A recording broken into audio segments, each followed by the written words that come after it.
Welcome to The Disruption is Now.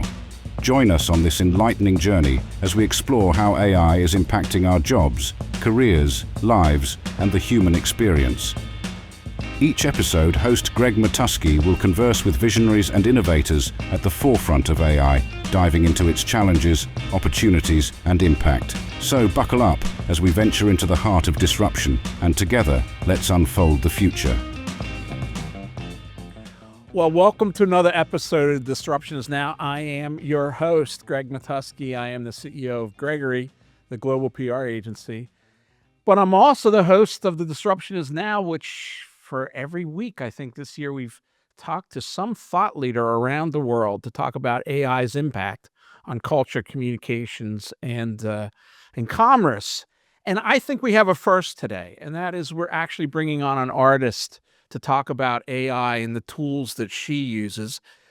It was interesting to me. I learned about this, I guess, 3 weeks ago when Scorsese invested in Black Forest Labs and kind of opened this whole rabbit hole onto X about filmmakers. And I reached out to Jenny Krakovsky, and she's an independent filmmaker based in London. And what really captivated me is she was putting up on Instagram and X and YouTube talking points about how she was doing this. And her goal was to produce a feature-length AI-generated film in 30 days. And I thought it'd be interesting to follow this, and I did throughout, to see what the opportunities and limitations were and the challenges that she faced and where we stand in this big spectrum of tools and how ready they are from prime time.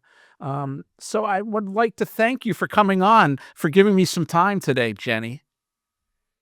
Well, thank you so much, Greg, for having me. It's a real pleasure to be here and to talk to you. And yeah, it's a really exciting time. I mean, it's a crazy time, but a very, very exciting time for everybody. Yeah. So give me some background here. When did you first, as a filmmaker, start exploring AI and the tools and how they've progressed? What have you seen? So I'm sort of from a commercials and documentary background. That's what I've been doing for a living for like 10 years. And then I started to first notice things like Midjourney. And I think Midjourney was probably the first tool I used. That would have been like maybe 2022, 2023, something like that. And then the video models In started to prehistoric days, that seems so far off. The and Will Smith eating spaghetti days. That's right, yeah. And look, initially, especially as a serious filmmaker, who does it professionally, I could see that the video models were a long, long way off. But I could tell from some of the image models, like Midjourney, that there was a lot of potential here. And even just for like things like doing like treatments or mock-up videos for like like images for image research and stuff. I started using it straight away. And then it wasn't long before sort of I started to actually use it in my work. Like obviously doing like, yeah, more mock-ups and things like that. And then I'd say in the last sort of year, the technology got to a point with the video models like Runway and Higgsfield and other platforms that I thought, this is almost there. It's so close. And I thought, you know what? Like I have all these scripts, and my thought process straight away was like, I have all these scripts, and like I don't know if you know about sort of the industry, but it's not at the moment sort of, the most the greatest sort of place for sort of taking risks on new talent and stuff. And so I have a bunch of scripts that were just sort of sitting around on my computer, and especially ones that would perhaps take a bit of financing and stuff.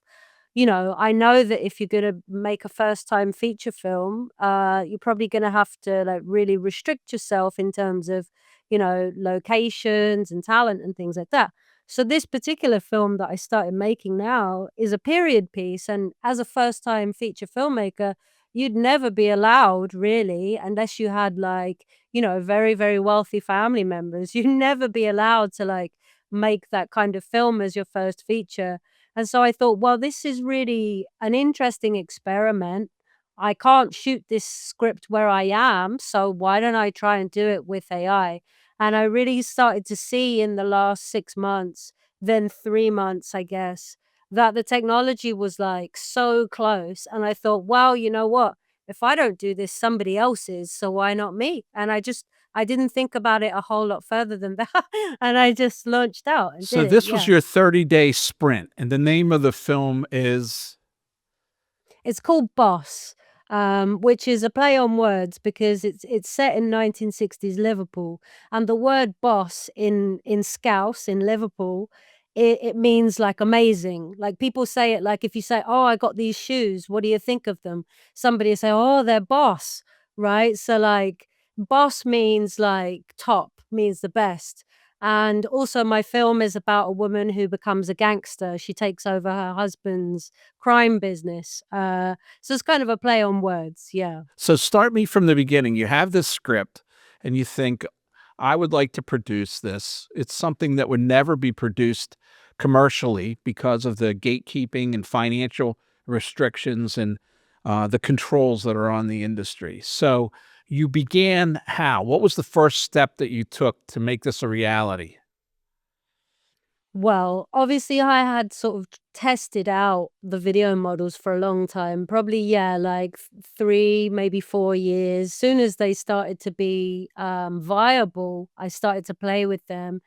And I would kind of play with them and then I would get bored or like I would get frustrated because I just could see that they weren't quite there yet.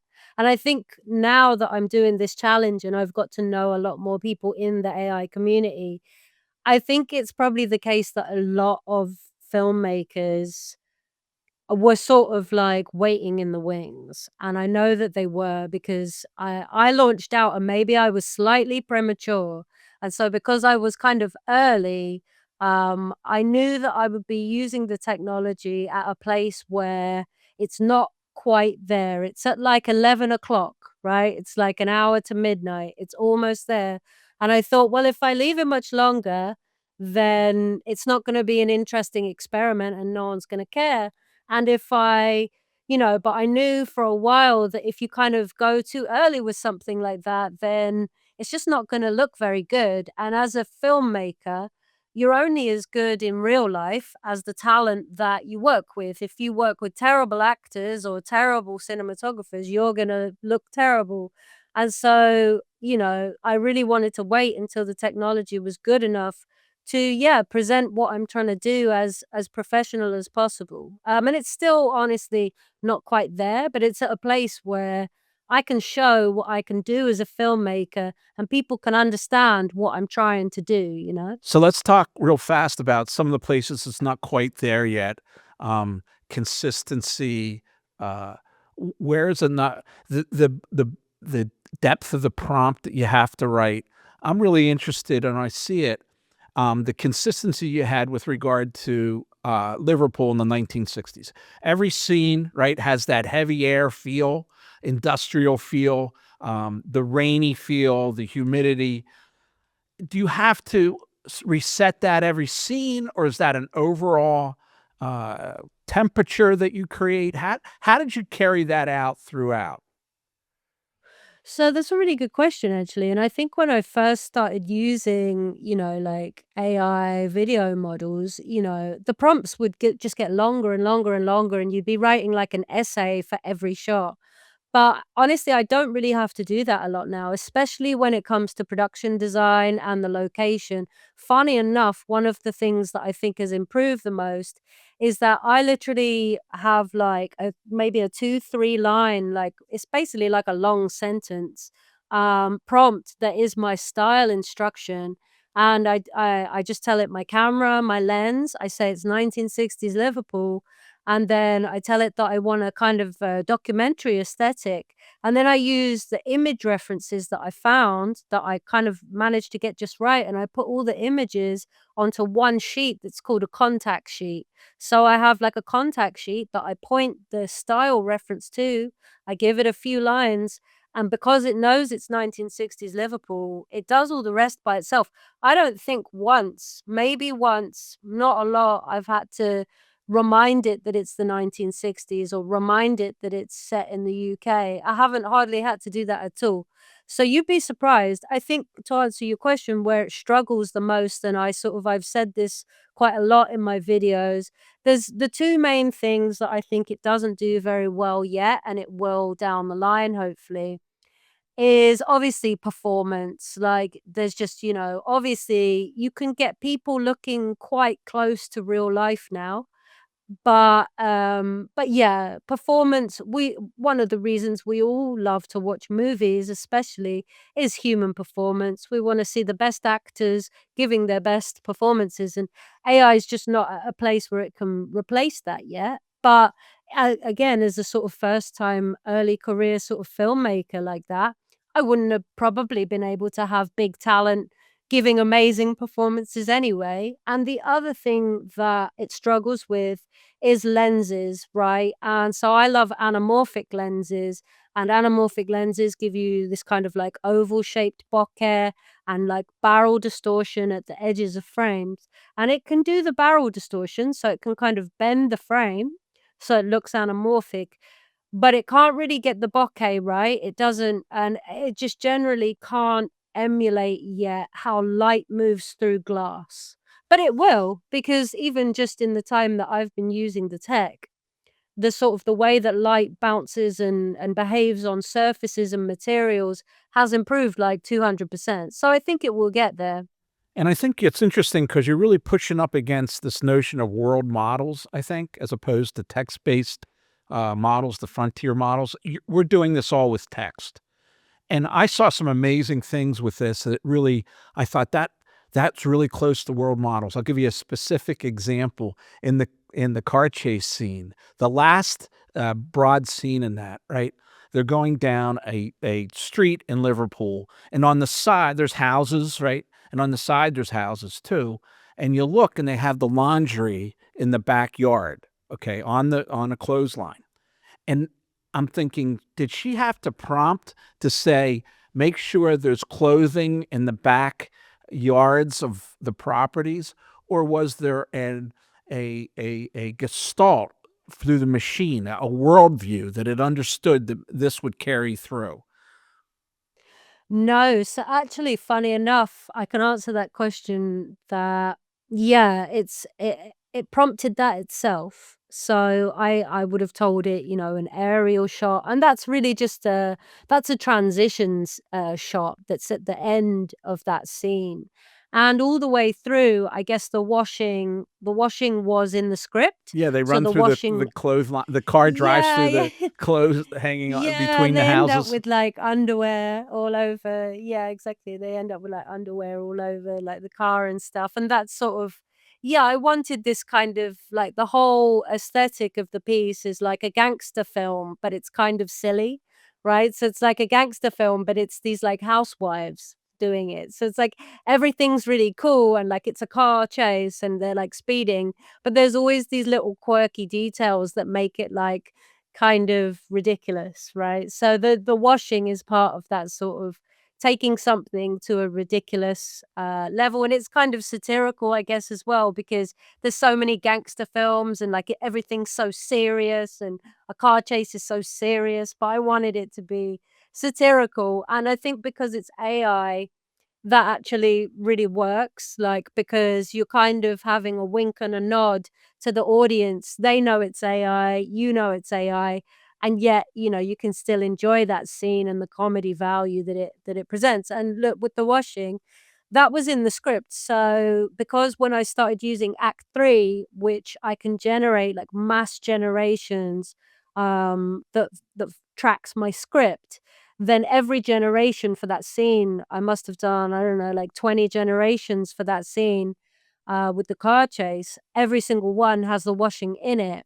And because I chose my aesthetic long time ago, like that prompt that I told you about that uses the images as like grade references and stuff, the colors of the washing are kind of similar and the same. And then that last shot I actually did as like a sort of, I guess, a bookend shot. And I didn't tell it to put any washing in it, but because 1960s Liverpool is just like the terraced houses and the residential neighborhoods like that, I guess like the AI must just kind of know, right? Yeah, that's so much to unpack right there. One thing you said that interests me is that everyone's in on it, right? Wink, wink. Everyone knows it's AI. And in my experience, I'm not a film critic by any stretch. My world is text. But I remember once listening to the music producer Rick. Oh, I can't think of his name. Say it, Ben. Rubin, right? And Rick Rubin, yeah. he loves professional wrestling, right? And he said he loves it because everyone's in on it. The audience is in on it, the referee's in on it, the announcers are in on it. No one breaks character. No one stands up and says, "I know this is fake and you're just being exploitive." No, everyone plays along. And he said that's the only form of entertainment a lot of time that he had ever seen that in. And how he loves that the audience is as insider as the performers in wrestling. And I think that's a very important point you make. When I watched it, I felt like I was on the inside. I felt like there were things that really worked well, right? I thought the whole positioning of what Liverpool should look like just amazed me, and how it continued on. And then the one thing that is missing is, as you spoke, you tilted your head back and forth and you raised your hands just now. And that's kind of more static in AI as far as human beings. And that's the one place you can see it. But I was in on it, right? So I thought, that's not forgivable. That's understandable about where we are. And the point being that, the first time I saw AI in writing was in 2021, and it was a disaster. And I said to myself, what good is a newborn baby? Like, I think Ben Franklin, that's a quote from Ben Franklin. And that really did say it'll be better and better and better. And what I saw in your film was the state of the art of where it stands. And I think we have a clip from that. We've never done this before, so I'm going to see if Ben can call that up. Which clip are we doing? Is it the Robbie races? Okay, the very scene we're talking about? Great. Yeah, that's right. Yeah. Let's talk us through that, if you would, Jenny, as we bring it up. See if Ben can do that, my trusty compatriot in my podcast. Yeah, this is the right scene, so we'll never find that kind of money, will we? Well, we've got to try at least, haven't we? So this is the women trying to work out Gina? where they're going to get the extra money I don't know that if they I've got need another one in me, for, girls. Oh, don't say that, Gina. for What have we got to get their without you, eh? husbands out of jail. I'm sure we'll come up basically. with something. We always do, because we're Scousers and we never give up. What about something easier? And so they're a bit down in the Say, dumps here. We could place a bet or something. And then they have an idea that they're going to basically rob a bookmaker. No risk, no reward, Pam. You've got to play the game to win. The consistency of the character is amazing. Yeah, this is like one of my favorite scenes from the film. And I think a lot of it is the sort of aesthetic of the bookies, right? But yeah, I think another reason why it works is you're just kind of slowly building. Like, you've got this anticipation. And yeah, I love that wide shot. It's got to be one of my favorite shots in the whole film. But a lot of the reason why it works is just the anticipation, I think, that builds here. And then obviously, there's still some issues here. Like, for example, I don't like that she's in the wrong position in the phone box, but I'm working on fixing that kind of thing. There's always, with AI, like, there's always things that you have to fix. And yeah, I'm fixing a lot of things at the moment.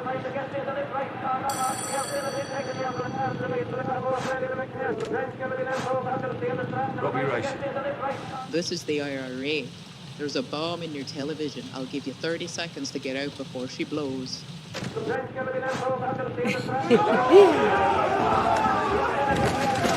the campiness of this scene, I think, brings you inside, too, of the world of AI. Yeah, it is works. quite camp. Right.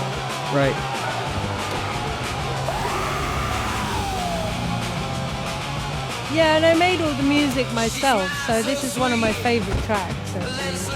Yeah, I like the dog one, but also we can talk about that. You're a dog, I guess. It comes up later. Yeah. Piss off. You're a disgrace. So's your face. I mean, so much of it is right. So much of it is. Yeah.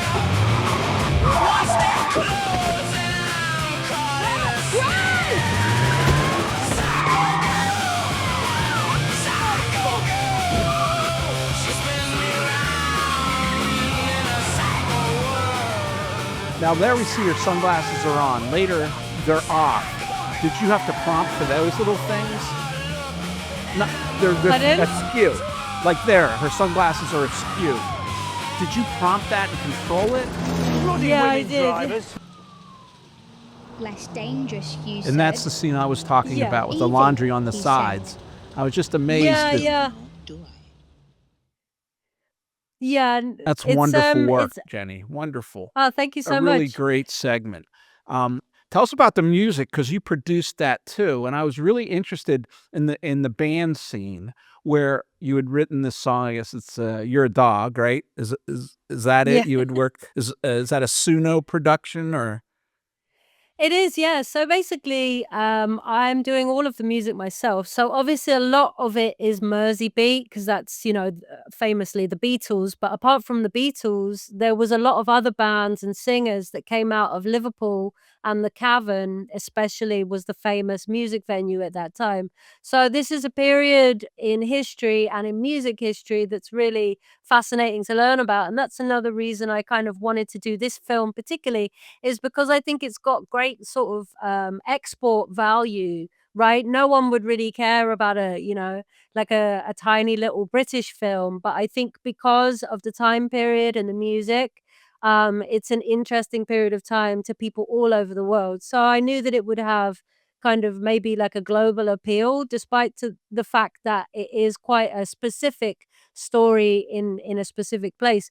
But yeah, the music I'm making it all myself, and I've mostly tried to stick to Mersey beat, so that would be like the Beatles and like Billy J. Kramer, that kind of style. Well, I But saw a then little there's bit also in "You're a Dog." I saw a little bit of Thomas A. Smith. I don't know if you're a fan of his. well, I'm a big fan of the Sonics. So my favorite band of all time is the Sonics, who were an American band, and they are really sort of, I guess you would say, they're the sort of, they're the godfathers of rock and roll, really. I mean, I think yeah, and I saw the Sonics live. They were, like I said, they were like a million years old, and some members had been replaced. But about 10 years ago, I saw the Sonics live in London, in North London, and they were amazing. Like, even though they're like all a million years old, like they were so good. But yeah, basically some of the music is obviously like faithful to the Liverpool scene and Mersey beat, and some of it's not. So some of it is like me basically trying to rip off the Sonics, me trying to rip off Motown, me trying to rip off like people like Dusty Springfield and Helen Shapiro, and just I Let, love let all me that let me music. ask you And about a yeah. technical issue with that band scene and how synchronized the music was to the performers in the band. How was that accomplished? How do you do that? You take a song and his his singing was right on cue. Well, there are multiple ways you can do that. Seed Dance, the video model that I'm using, is actually remarkably good. If you chop up the clip of music that you want and you input that as a reference, it will make the singer sing it. I actually ended up filming myself, quite embarrassingly, doing the performance because I just didn't get the energy from the performance that I wanted. And so for that club scene that you're talking about with the dog song, yeah, I wanted it to be a bit more Iggy Pop, like I wanted it to be a bit more like Mick Jagger or something, like just a bit more energy. And I just wasn't getting that naturally from the video model. So I recorded a little clip of me doing it, just standing here in my bedroom. And yeah, like And you I can see that input on your that as a YouTube. You have that on your YouTube. yeah, You, yeah. and you were exhausted. Yeah. You were exhausted afterwards in 100 degrees. Yeah, it's really hot here at the minute. So it's like, 30 something degrees. And yeah, I was like bouncing around like a maniac. And yeah, I got really sweaty and hot. And yeah, Now but let's I put let's that move in on as real fast with the remaining time and get off the specifics of Boss and talk a little bit about the world as we know it. When I was young, I saw a study once, and it said that 65% of all human beings say they have more creativity in them than they could ever achieve or display or execute on. And the reason being, you don't have the time, or you don't have the tools, or you don't have the experience. I've written all my life. I've never written a screenplay. I don't know what they look like. I don't know how to connect them. And I always thought that AI would bring forth a whole new era of creativity. And I know myself, I've been able to do in my work environment things I could have never done 2 years ago, 3 years ago. Ideas that I had that I didn't have the people or the money, but they were good ideas. And I would just stuff them down inside myself and say, someday I'm going to get to these. But I knew I would never get to them. And they're not anything related to what you do. I mean, these are maybe studies of the stock market that I could do, or a book that I could do. I think in the future, we're going to see many, many Jennys in the world who sit down for 30 days. And I often, while you're doing this, I was thinking, how many hours a day is she working on this? And if it was 10 hours a day, is that light? Is that on mark? That's about right. I mean, what I started to do from the beginning is I realized quickly that I wouldn't be able to do the film and the content at the same time. So basically, what I've been doing is I do a day as a director, and I work about 10 hours on average in a day to do the directing of the film and nothing else. And then I do a whole day where I'm basically the producer of the film, where I'm doing all of the calls and stuff that I've had to do with people, all of the like content production, all of the social media. And like basically, yeah, one day I'm the director, and then I take a day to do the producer stuff, because from the very beginning, when I announced my challenge, I had like hundreds of people show up in my DMs who were like venture capitalists, different companies, so many, producers, streaming services, you name it. Like basically the most of the AI, movers and shakers, them and their whole families ended up, in my DMs. So basically, like, I take a day to make the film, and that takes me about 10 hours, and then I take another day to just do all of the production on the content and stuff, because the content is really the marketing strategy. And I think why I probably got this sort of level of traction and attention that I did. If I'd have just built this film in my bedroom alone, then nobody would have cared at all. And the only reason anybody cared is because I said I would vlog it as I go.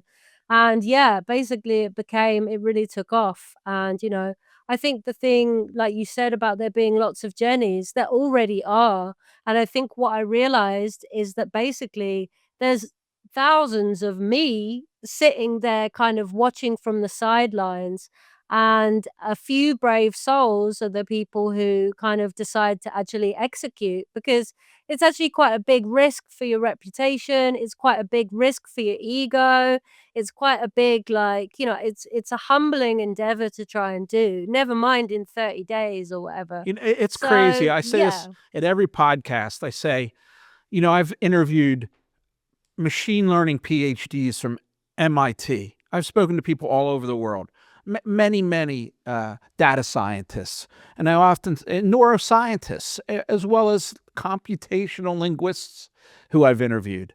And I always tell them, our worlds would have never collided 5 years ago. I would have had nothing to talk to you about. But a computational linguist who talks about language and what information is encoded in language when you're talking to an LLM is fascinating to me. And this is the same thing. Our worlds collided because of AI. It's kind of a nexus of so many different disciplines and so much interest that it's just reinvigorated what I do for a living. And it's given me the opportunity to meet people like you who are putting it in practice in ways. It's been a fascinating conversation, Jenny. I want to get out to my viewers how they can see both your blog and how you went through your vblog, and as well as the finished product. How much more is there to do, and how can they get a view of it? So people can follow me at Jenny Krakovsky on Twitter and I'm on Instagram, I'm on YouTube. You can find me very easily. I have a website now. But also people can see the film. It's about, I'd say, a week or two away from being release ready. I will say though, I'll give you a small exclusive that I am intending to release it on YouTube, but there are a number of interested parties who may snatch it up before I release it, because it's now basically, once it's finished, it's an asset, right? So I have to think very carefully. I'm going to have a decision to make when it's made about exactly what I want to do with it, whether I just put it straight out to my audience or whether there's other interested parties that might want to do something else with it. So I still don't 100% know where I'm going to put it, but my plan has always been, without other offers, to like go and release it on YouTube, but we'll see. And yeah, I think I'm probably a week away from sound design, and I'm probably about 2 weeks away from the finished thing. Well, I just want to thank you. I want to thank you for sharing with us what you've learned through this journey. And I want to thank you for the journey, because for me, it's just been a great one to follow along and to learn more from something that's adjacent to what I do. I do it in words and language and AI, and you do it through the visual arts. So thank you very much. And we'll be anxious to see the final. And I really, really can't recommend it more highly. Go through your vblog and really understand what it takes to be an AI creator and the work behind it, and to understand this is not just a machine pumping out slop. This is a real art in and of itself. So thanks for joining us. And hey, good luck today with England versus Argentina. We'll all be pulling for you. I know you started your career in sports journalism, so I did, yeah. So you'll have a special interest. Thanks for being with us. Thanks so much, Greg. Have a good one. Bye. This podcast is a production of Gregory. If you enjoyed our discussion today and want to continue exploring the transformative power of AI, please check out more episodes and subscribe wherever you listen to podcasts.